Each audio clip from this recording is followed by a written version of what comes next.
E aí, amigão? E aí, amiga? Como é que vai? Tudo bem? Você sabe por que Jesus se tornou branco?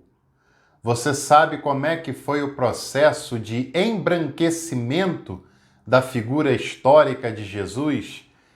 Hoje eu quero falar um pouco sobre esse tema aqui no canal, claro, deixando para você o convite de se tornar inscrito, inscrita aqui no canal, deixar o seu like nesse vídeo e compartilhar esse conteúdo. Você sabia que Jesus foi embranquecido ao longo da história? Deixa aqui nos comentários qual é a sua impressão sobre esse tema.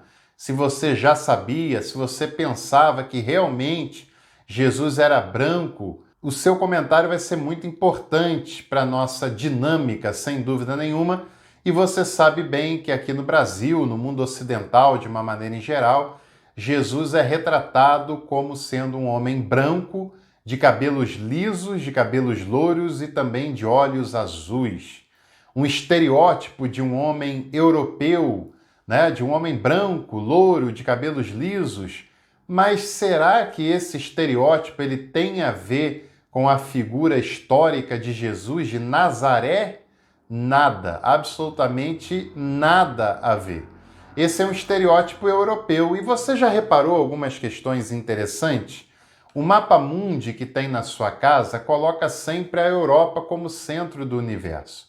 Se a Terra é esférica, e ela é esférica, o que é esférico não tem começo, meio e fim, porque é circular. E o ponto de referência poderia ser qualquer um continente, mas sempre é representado como a Europa no centro. Você sabe que os países do norte do mundo, considerados desenvolvidos, a Europa, os Estados Unidos, eles são superdimensionados nos mapas e eles dão a impressão de serem muito maiores do que são na realidade, em detrimento do que está embaixo? Pois é, faz um teste.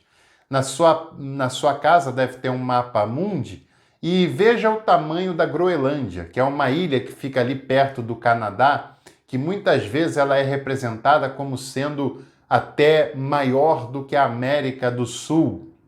Mas aquela ilha, ela é grande, sim, mas é 1/4 do tamanho do Brasil. O Brasil tem, arredondando, 8 milhões de quilômetros quadrados, a Groenlândia tem 2 milhões de quilômetros quadrados, ou seja, é 1/4 do tamanho do Brasil. Só para você ter uma ideia do como isso é superdimensionado. A Rússia, que é o maior país do mundo, ela parece ser gigantesca no mapa, muito maior do que a América, mas ela ela tem 17 milhões e meio de quilômetros quadrados e a América do Sul tem 17 milhões, não é tão maior assim, não é? Essas são algumas amostras de que os mapas não têm apenas conteúdo geográfico, também tem questões ideológicas muito marcantes neles.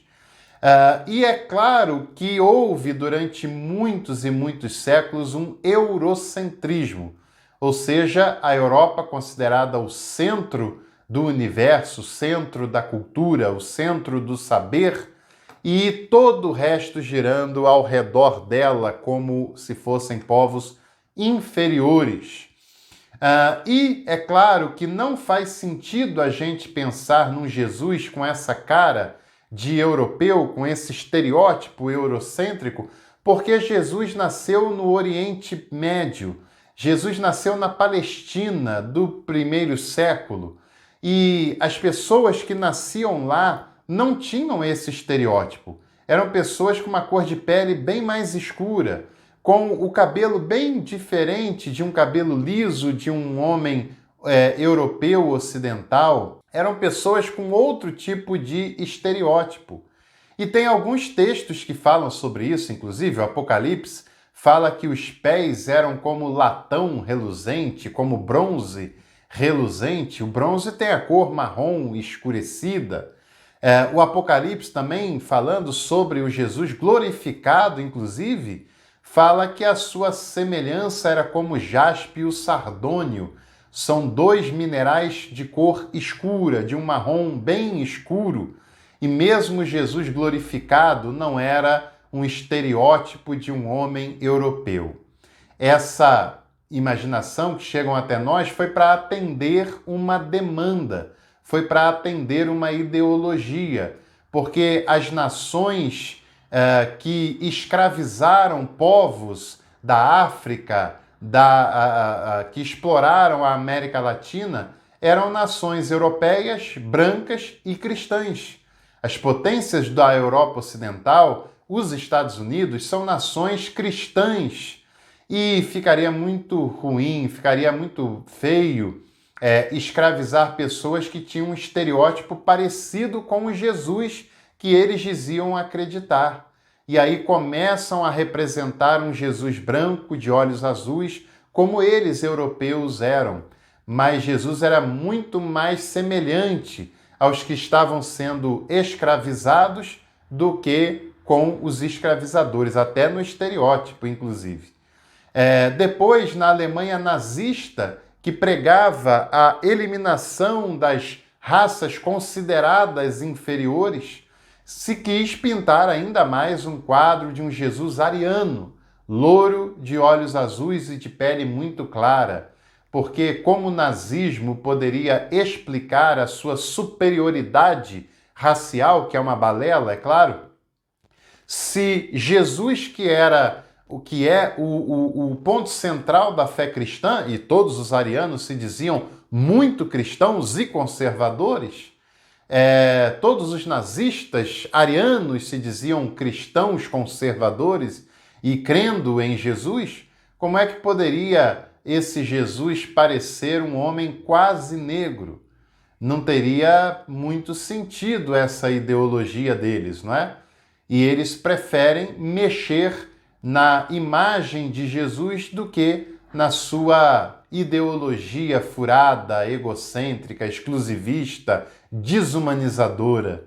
E, portanto, por esses motivos, Jesus é apresentado como um homem branco, louro, de olhos azuis, por causa da colonização, por causa do nazismo, por causa do eurocentrismo intencional. Isso é intencional e proposital.